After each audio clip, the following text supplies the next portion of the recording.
Gotta go manifesto. September 19th, 1892.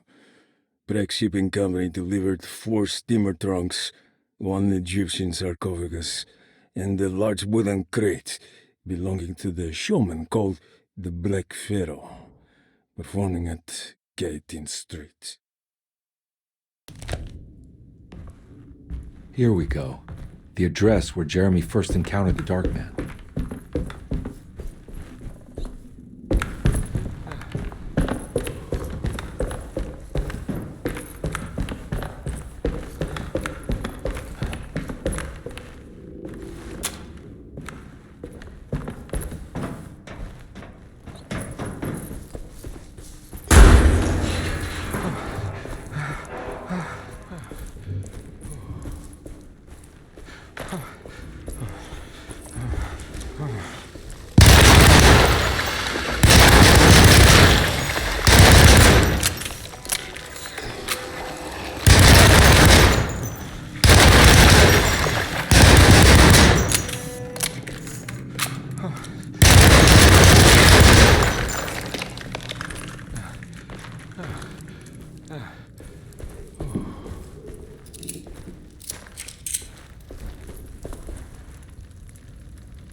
Looks like the fog cleared up.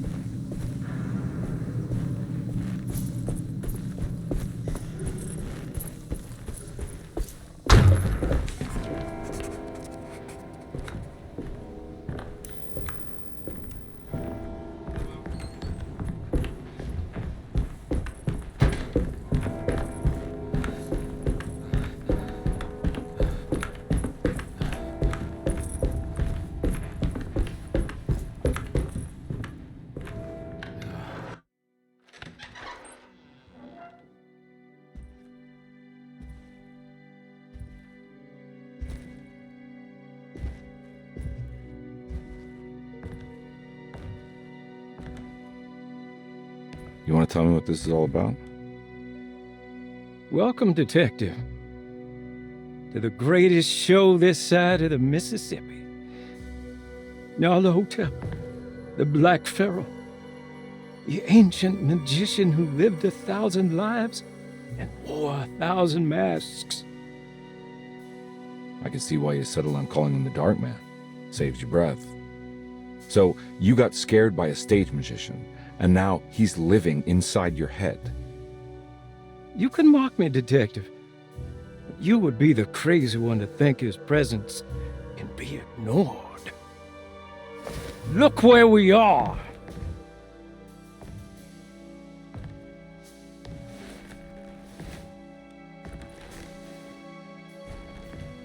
We didn't get to finish our last conversation, did we?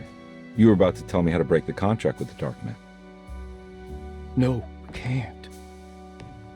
We would turn him loose on the world. So many innocent would die. But there is a way to break out of the deal. There is. He offered me a way out. Steps to take. What are they? You'll never find them. They're forever entombed in his sunken desert temple. Jeremy, I'm not your enemy. Tell me where to go. How do I find the temple? No, we can't. I have to make this sacrifice. God damn it, Jeremy. I'm gonna save you. Don't worry.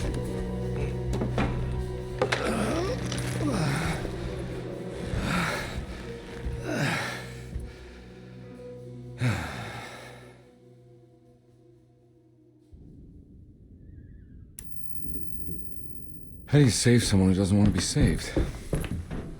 Well, he's gonna get saved no matter what. I just need to find the temple somehow.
Oh.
A sunken desert temple.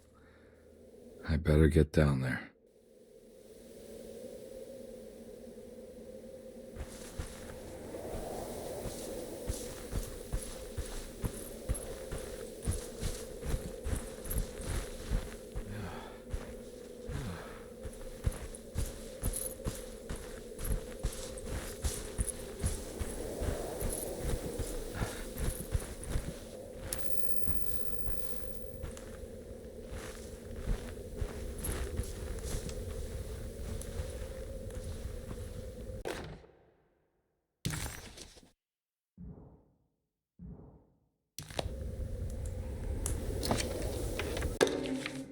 The temple of Nephron-Ka lies under our camp. Despite all efforts, that unholy site did not collapse, but sink beneath the sand. The pharaoh is long dead, his name meticulously stricken from all ancient writing. But that stage meant for blood and terror remains. The temple is said to be lightless, built to harbor all the haunters of the dark found in the very depths of our universe. Calling on the gods meant creating a bridge between our world and theirs. The terrible Aldebaran of Taurus, the black sun, was seen as the most important star in the night sky, because, according to the Kitab al-Azif, it was said to be the home of that crawling chaos known as Nyarlathotep. Through ancient mechanisms, it was said that the priests could open shafts channeling the light emitted by that strange stone called the Shining Trapezohedron. Several streams pooled together above the statue of that dark man would then be sent through space towards the black sun, a message to the gods. The gifts bestowed on the sender are completely undocumented, but often assumed to involve dark blood pacts, where souls are traded for malicious miracles.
Here we go.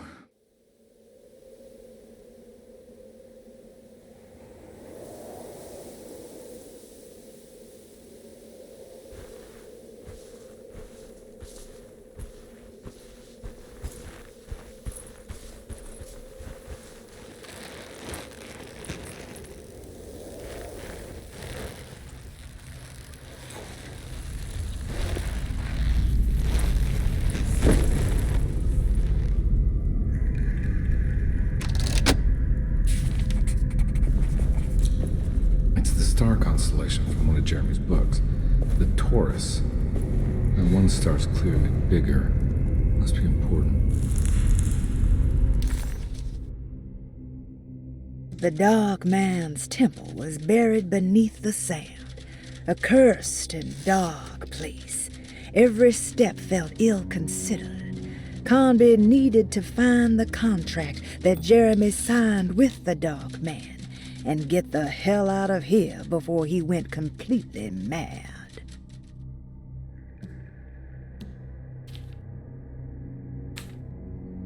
The address of the event where Jeremy first met the Dark Man surprised Conby. The infamous Gallatin Street didn't exist any longer, and he wondered if he would be able to find the right building. Was it still standing? Did it matter? Maybe this world was not just another place, but another time as well. Conby found himself in a vast and dark desert. He had certainly had his share of strange happenings this evening, but the thought of walking through the land of Tutankhamun was definitely challenging his last bastion of disbelief.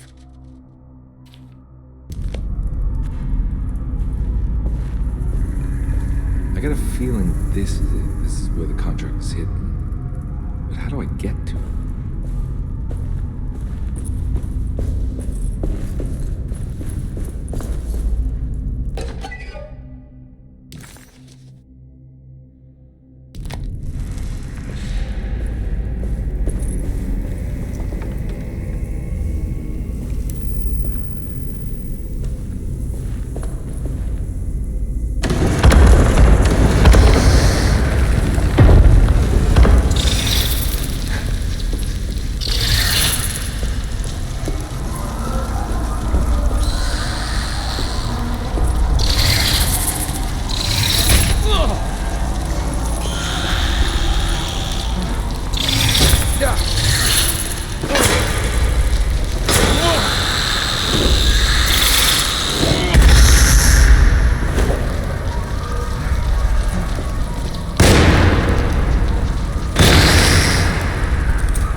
one looks operational.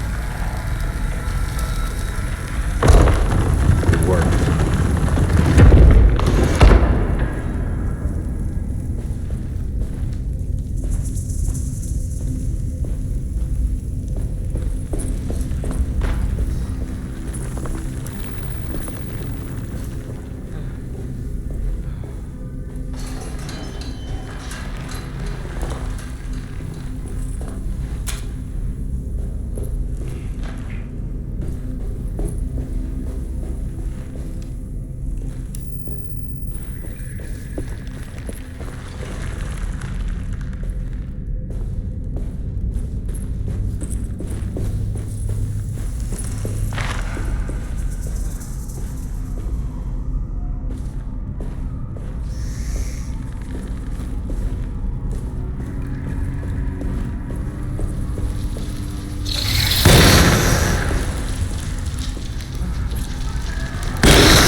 ready to collapse.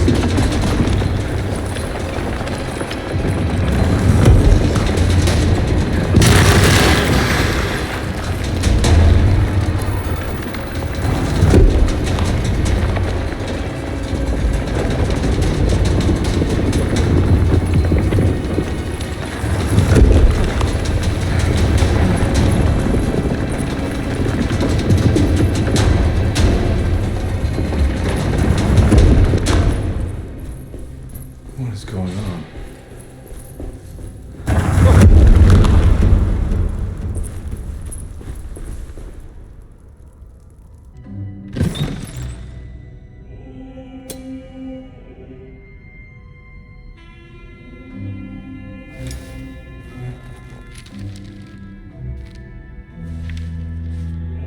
Acknowledge psychological trauma, break through barriers of self-deceit, temper manic behavior. These are the Dark Man's terms. The contract. Huh?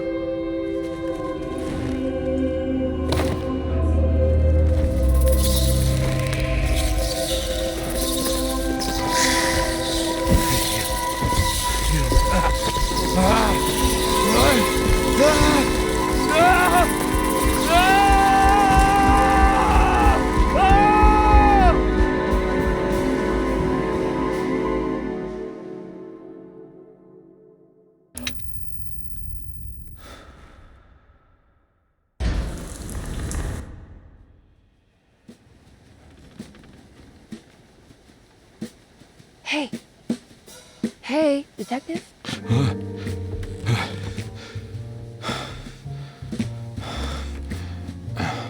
What are you doing? Oh, I found something. Great. Was it alcohol? God, no, I just got the wind knocked out of me. I think I know how to break the contract with the Dark Man. What exactly does that mean? Everything going back to normal. All right.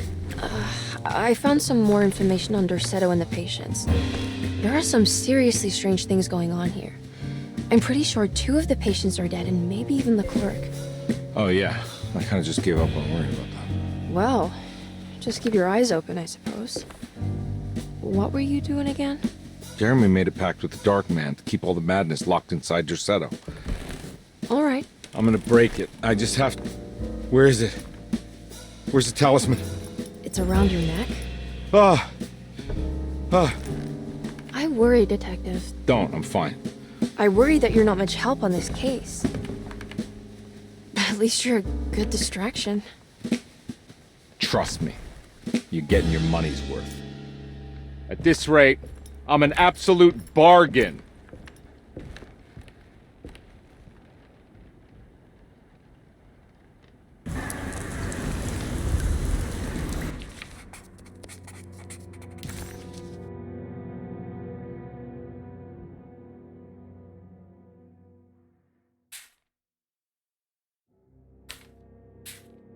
He must first acknowledge psychological trauma in order to proceed. The lying must stop, so we can break through the barriers of self-deceit. Finally, temper manic behavior. Medicine has failed me. Nothing can be done to dispel the hardwood curse. Only the sacrificial dagger may release the despair from Jacob's eye. Yet, doing so would be the doom of Dorsetto. Let this curse of mine be a weapon for once. I accept your demands. Oh, crawling chaos. Build your prison around this godforsaken hospital. When evil has been starved, I will stay buried forever.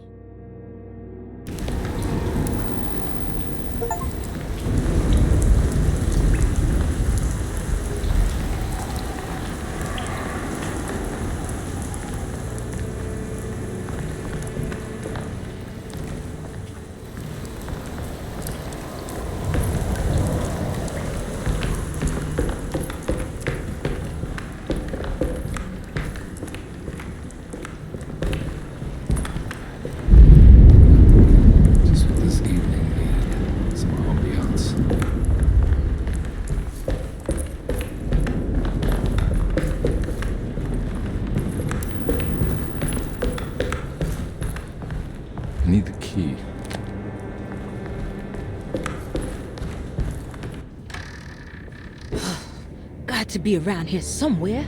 He wouldn't leave this house. I don't know what to think anymore.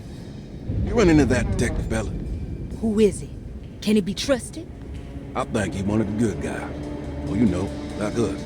Will he be all right with her coming? Praise the mother. You don't need to know about all that.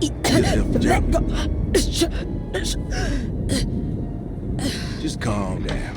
It ain't time yet. God, it hurts. As far as I can tell, Detective Comby seems to be solving problems, not causing them. Just be ready in case he starts anything.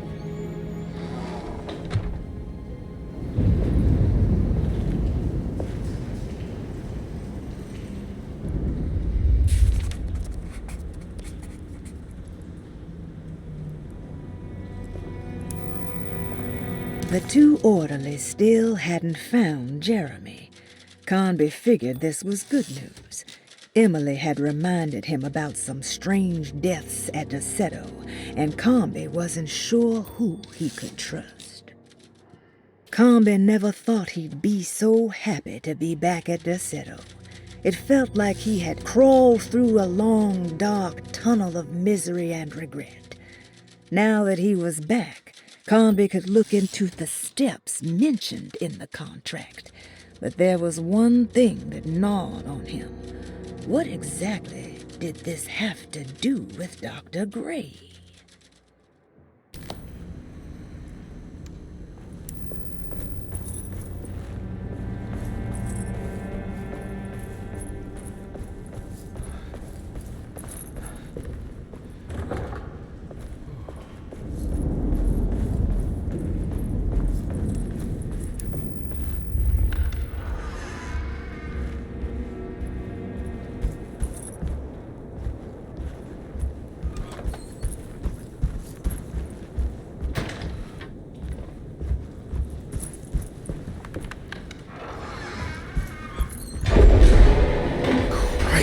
What the hell was that? It's blocked.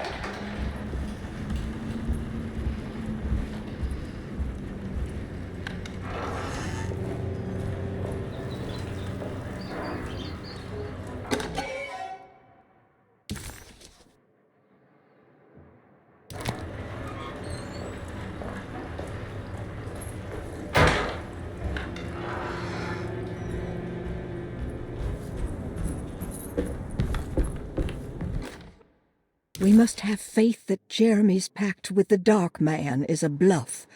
If we are lucky, our visitors will find him and prove it's all nonsense before night falls. What is true is our attempt to call on her. Too many things have happened for this evening to be in vain. Think of Jack and Cassandra, even Perosi, whose circumstances I can't understand. Grace is our goat without horns. She knows it and will play the role. You must talk to your brother, Batiste. I worry that he will fail us. Mrs. Thompson.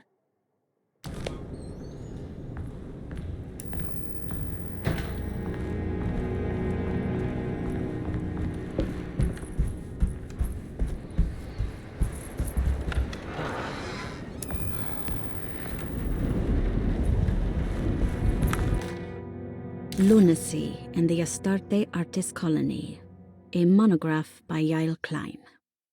In early 1909, the old Derceto plantation outside of New Orleans was turned into an artist's colony.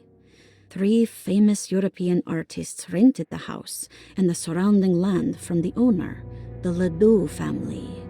The colony was chiefly run by Sebastian Cortez, who was playfully dubbed the captain by his collaborators, William Arges and Heinrich Kassel. The colony existed for 6 years, until one day all 12 members disappeared without a trace. It is widely believed that their disappearance is connected to the disastrous hurricane that passed through on September 29, 1915, but nothing truly supports this claim. What is known is their frequent participation in New Orleans nightlife, their love for hosting parties, and their elaborate contributions to the Mardi Gras parades as the Pirates of Pontchartrain. Accounts of their lifestyle can be found in almost every gossip column. It can effectively be summed up as carefree and bohemian. In late June 1909, the name Astarte first appeared in the newspapers. Cortez said the name came to him as he was painting. There is never any claim to knowing about the ancient Phoenician fertility goddess with the same name before this time. His fellow colonist Heinrich Kassel did know, because he later produced sculptures that show clear references to ancient idols of the goddess. It's impossible to know for sure how this name suddenly made an appearance, but it is interesting because of Derceto's history. Even the name Derceto is the Greek name of a Syrian fertility goddess. In the case of naming the plantation, Derceto was certainly not an accident. We know that Elijah Pickford intended to build a temple for his cult, for he had distributed pamphlets 2 years prior to the purchase of the land, advertising his intentions. His followers were estimated to be almost 100 men and women, mostly sailors, Maroons, and Cajuns, when the plantation was built. To outsiders, Derceto registered as an ordinary slave plantation, which enabled Pickford and his flock to remain hidden for decades.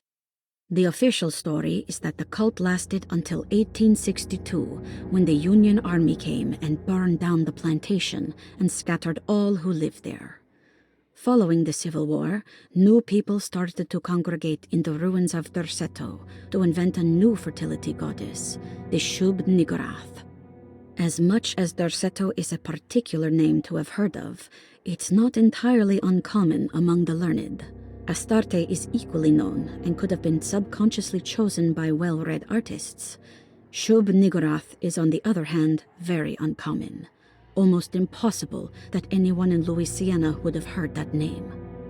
The name is referenced only in rare books like Unaussprechlichen Kulten and the Necronomicon, and is believed to be a bastardization of Arabic words meaning pertaining to the dark young.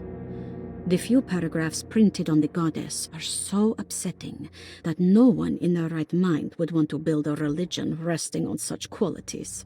The Shub-Niggurath cult was hard to get rid of, but it is believed that despite the police jailing and killing several cultists over the years, the main culprit in the cult's demise is the cult itself, which seems to line up with every instance of cult activity on Derceto's grounds. When Captain J.W. Norton of the Union Army arrived, he described the people at Derceto as malnourished and maniacal. As much as the army tried to save them, they fought back with fervor, as if nothing was going to stop them from slowly destroying themselves. While the disappearance of the Astarte artist colony remains a mystery, the recurring motif seems to suggest that their fate involved lunacy and a hunger for self-sacrifice to that fertility goddess with 1,000 names.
It's blocked.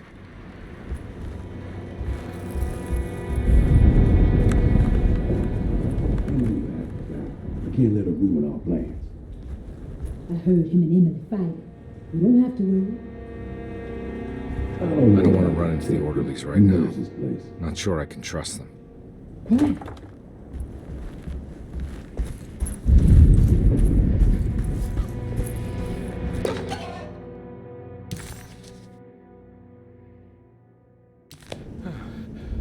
Dr. Gray might be in there.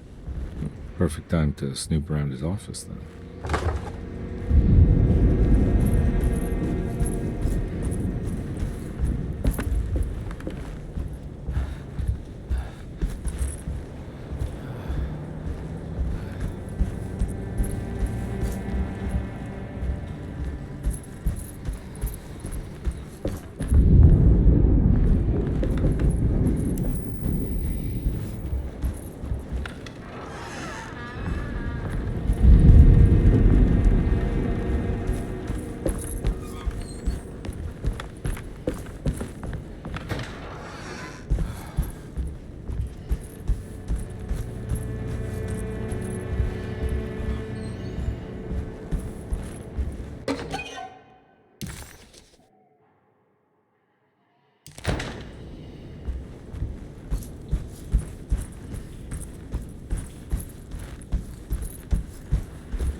Mrs. Thompson, I understand the last week has been busy. Under these circumstances, I find it important to remind you that Dorsetto's concerns are not a public matter, nor is it something that should upset you. Please continue your excellent work, and don't spend a thought on the death of Perosi, or, more importantly, the suicide of Cassandra Beauregard. They should mean nothing to you or the staff. I rely on your loyalty, and trust that your close kinship with the Tabois siblings will keep Dorsetto's secrets hidden. Dr. Gray.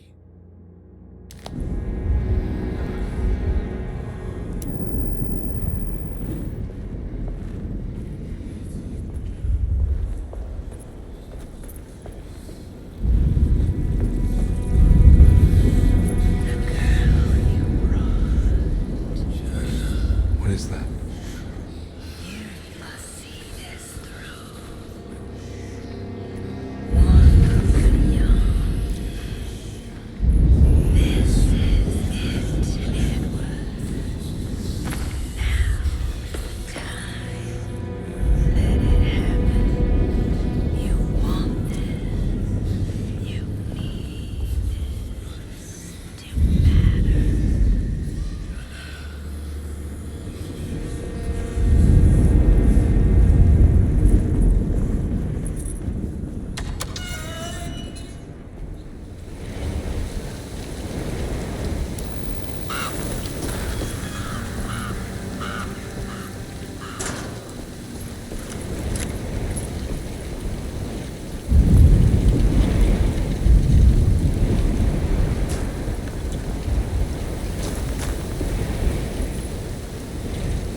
I need the key.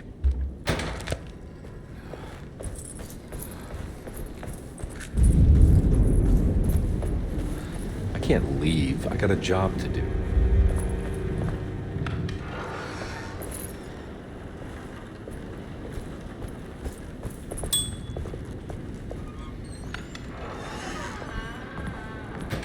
There must be a spare key to Dr. Gray's office in here somewhere. I need the key.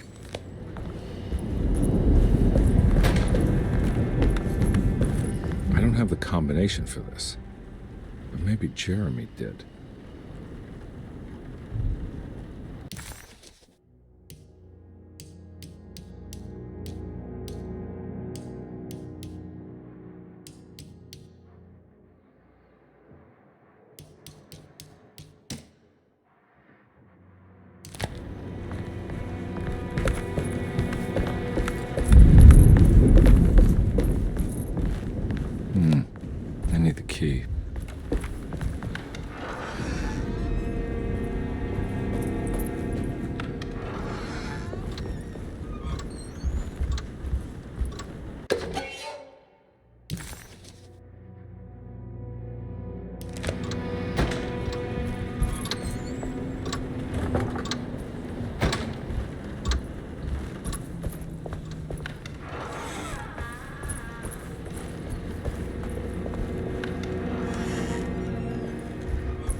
Detective Comby, I'm terribly sorry that my niece has pulled you into this mess. Please, with all my blessings, take her away from this cursed place. I have destroyed that eater of worlds and locked it away in the attic and retreated to a place of hiding. Tell Emily I'm safe. Tell her all the lies you can think of to make her listen. Take her back to New Orleans. Sincerely, Jeremy.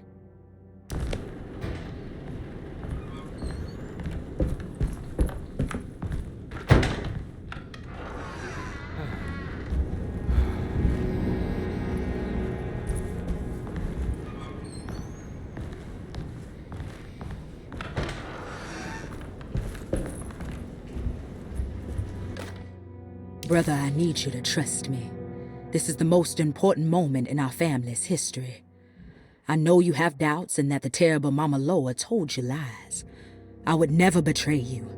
I promise. Lottie.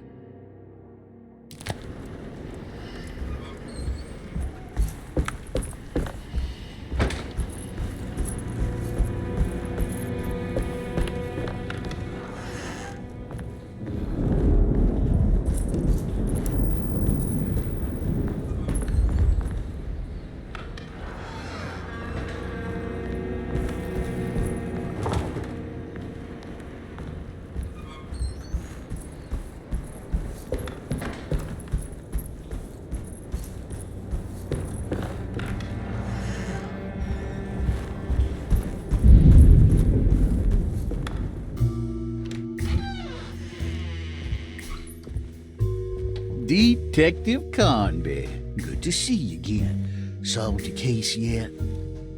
I'm trying. Hey, Grace, you okay? Oh, she is just peachy, Detective. Are you looking forward to the Feast of St. John, Grace? I can't wait. Kids, ain't they great? What exactly are you planning for tonight? Oh, not much. We eat, we drink, we pay tribute to the wishing tree in the conservatory. The usual. Then why all the excitement? There is just something about tonight, something's different. I think we all feel it. Besides, we got ourselves some new words for the prayer thanks to your buddy Jeremy. She'll come and turn the world inside out, and things will begin again. That sounds strangely threatening. You should come.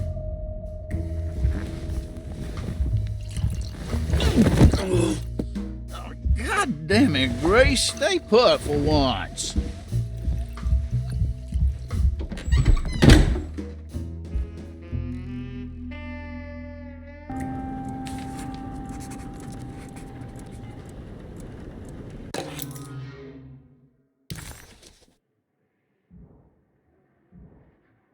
Better hold on to these. Wouldn't want them to get lost. There's something missing.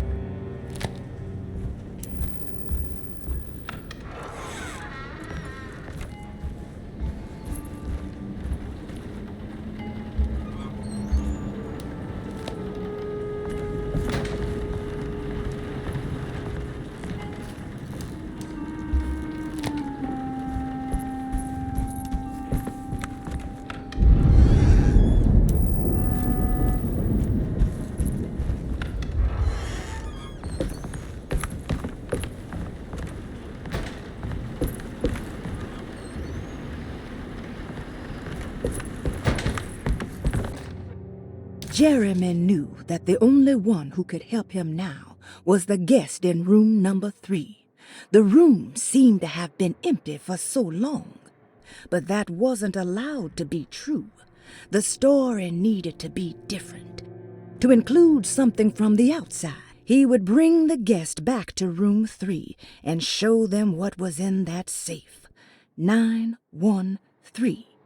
But those were not the right numbers. That was the combination for the safe in the clerk's office.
need the key.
Surprisingly neat.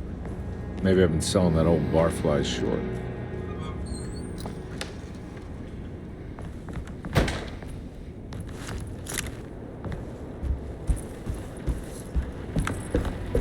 Looks like McCarthy has something hidden inside.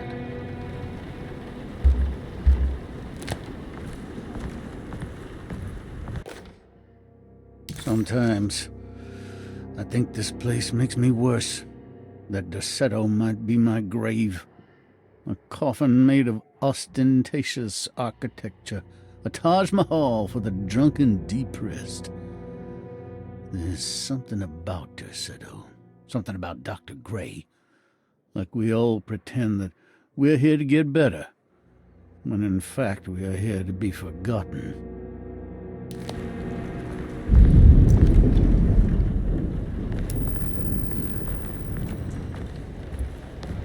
Looks like McCarthy has something hidden inside.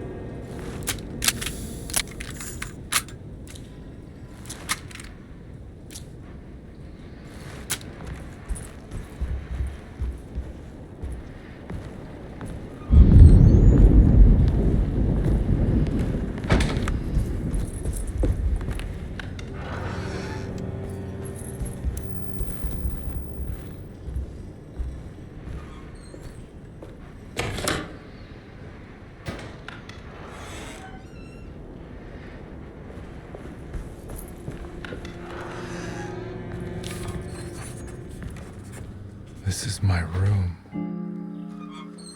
I belong here.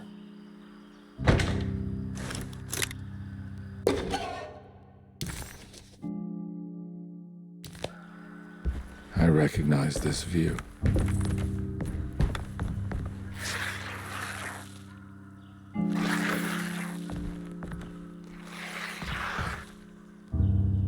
I know that number. Where's that from? I did this. I wrote that.